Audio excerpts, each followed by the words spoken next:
I had two really good friends. One came in here and told me a story about it, but he was just talking about how it was the night before they were going to decide the morning if they were going to ventilate him or not. Mm-hmm. And he would talk about just hearing the moans of people trying to breathe in the hallway. And he would just be sitting there like terrified. Yeah.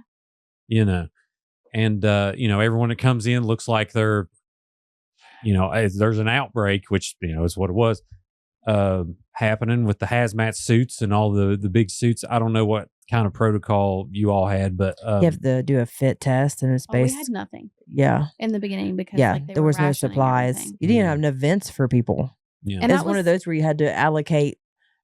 And it got to that who's point worse. Yeah. To where it was like, you only have this many ventilators in the facility. And they were talking about the policy of like, how are you going to choose who got the ventilator? Mm-hmm.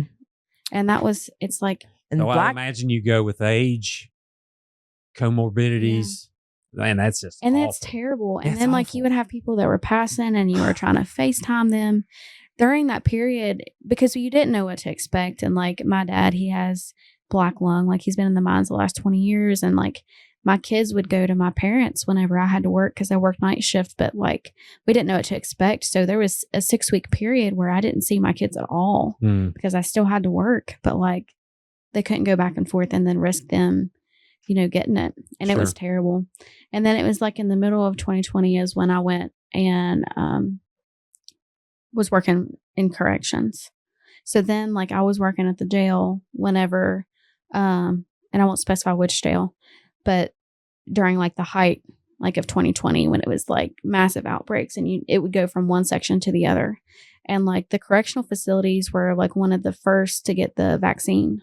So like I was like one of the first like 30 people in the state to get the vaccine. Right. And to clarify, I mean, people were dying. People were dying. Yeah. Okay. Young people. Because I had a buddy from Welch.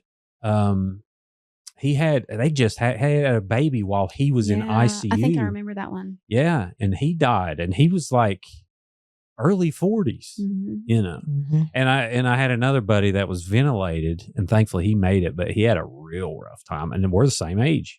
I mean, he doesn't have anything wrong with him. Right. You'd have people that would be coming and the husband would be in one hospital and the wife would be in a hospital 45 miles away and they had no idea if one was alive or one wasn't. Sure. And they'd be sitting there, I mean, it was crazy. I remember there was one husband and wife in a room together. And the poor thing, the wife, she was blind or deaf. She was deaf. Something. She had something, I can't remember, but the husband ended up dying. And she couldn't understand that he had died. I forget what disability she had. But I think it might have been deaf, but she couldn't understand it. And all of a sudden she looked and they had put him in a body bag. And when they zipped it up, she started crying. She said, "Why did you kill my husband? Where are you taking him?" And it finally clicked to her that he had passed away right beside her.